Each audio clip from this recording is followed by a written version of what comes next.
Our next award is the Leanne Skupa-Lee Award. It has been presented annually since 1984 to honor the most effective volunteer representatives of the National Alumni Admissions Assistance Program. Leanne Skupa-Lee was beloved and energetic Alumni Association Associate Director who worked tirelessly with alumni volunteers. She died at a very young age, and this award was created to honor her and those who work hard on her behalf of the university. This year, the Leanne Skupa-Lee Award goes to Doug Nelson. So here's the thing. If you ever got an email from Doug Nelson, you'll have no doubt that this is a man who loves his buffs.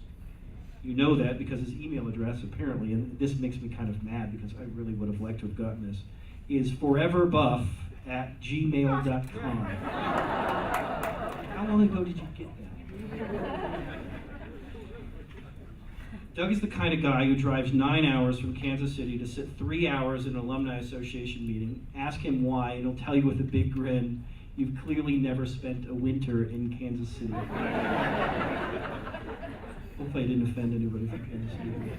The truth is, Doug doesn't mind driving at all. Last year he drove to Terre Haute, Indiana with cowbells to cheer CU's cross-country team at the NCAA championships.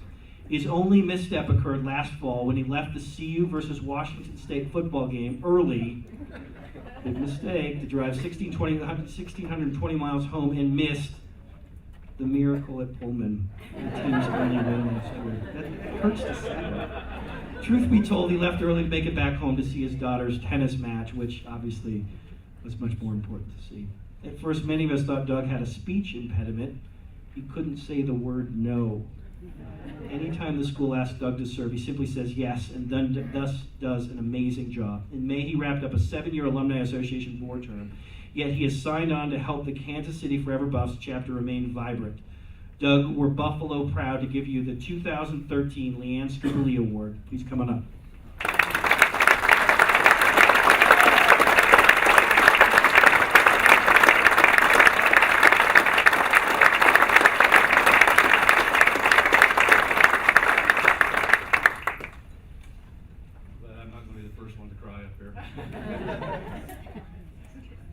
What kind of buff will you be? That's what we say. That's our marketing material that we give to future buffs when we do admissions fairs. So that question kind of resonated with me as I was driving across Kansas today. What kind of buff have we become? My journey to CU began 40 years ago in 1973. It was March of my senior year. I had no idea where I was going to go. Hadn't applied anywhere. Some coach named Gene Cady was a junior college coach in Kansas, and he offered me a job to keep statistics. And that's what I was going to do, but I was also a student trainer, and the National JUCO tournament was in Hutchinson, Kansas, and had an opportunity to work in the training room. And the gentleman said, "Where do you want to go to school?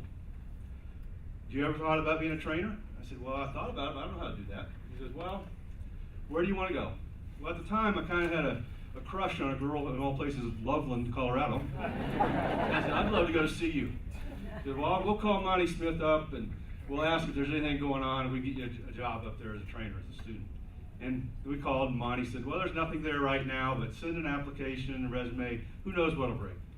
So 2 weeks later, Rich Newton called and says, "We got a scholarship for you." And that's how I ended up being a buff. Very happenstance, just so happened. The love affair in Loveland didn't work out, but a lifelong love affair with CU began.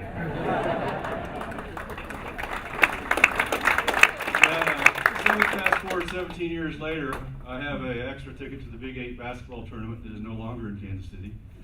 And I will go down to Kemper Arena, wearing my black and gold, proud to be a buff, and have an extra ticket. Some lady taps me on the back of my shoulder and says, "I need one ticket." So I sold it to her, sat with her 5 hours, and 5.5 months later, I got married, moved to Kansas City, and married into a K-Stater. So CU love and passion have had a lot to do in my life. When I turned 50, I realized that I probably wasn't going to make my lifelong dream of being a philanthropist. And in fact, about the only thing I was able to give back to CU, and Jimmy Colano will appreciate this, was the royalties off my CU credit card. But Alex Bassett, our CU chapter leader in Kansas City, said, "I need some help at a college fair. Can you help out tonight?" And I thought, well, I can do that. I don't know what our honors are as a university. I don't know what all the majors are. I don't know what the requirements, SAT, GPA, all that is. But I can stand up in black and gold and share my love for CU.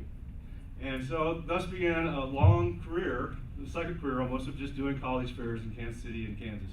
And it's something I really enjoy doing, getting a chance to ask the future generation, what kind of buff will you be? One night this fall, I was coming home late from a college fair, and my wife says, why do you do this? What is it that motivates you to do this? And, I had to think about it, and I thought, well, tonight I'm going to change someone's life. I think back to how my life changed by being at CU, and I'd like you to think for a minute about how you got to CU and what it was, how your life has changed by being at CU. And just by being there across the table from future students, you never know what kind of life, what changing event that might be to get them to Boulder. And frequently they'll want to know about all this information that, quite frankly, the admissions people are better qualified to answer. But I frequently will just say, come visit Boulder, and if it's not a right fit, that's fine. But what's very important is that you find a college that you can love the rest of your life the way I love CU. And if you do that, you're going to be happy, because that's a lifelong relationship you have with your university. I'm a financial planner, and this spring I read something that was very impactful for me, and it goes back to this idea of philanthropy and giving. And it said, your balance sheet tells you how rich you are. Your calendar tells you how wealthy you are. And I've had an opportunity to use my calendar and to impart my wealth to future generations of CU students. It's been a great experience. I hope it continues forever. I've enjoyed the 6 years I spent on the board. I enjoy working with future students. I'd like to thank the Skupa family. The Skupas are in back here. Ironically, they found my one friend that's here from my high school days, who's happened to be here in Boulder this week. And so it's ironic that the Skupas would find Tracy, my friend. But I would like to thank the university, and I would like to, from the bottom of my forever buff heart, I really appreciate this honor. And those that were on the board would know that it wouldn't be, I didn't see this on the agenda, so I don't think I'm jumping anything, but I think it's time for the fight song. So, let's go. I see you down the street, see you must win. Fight, fight.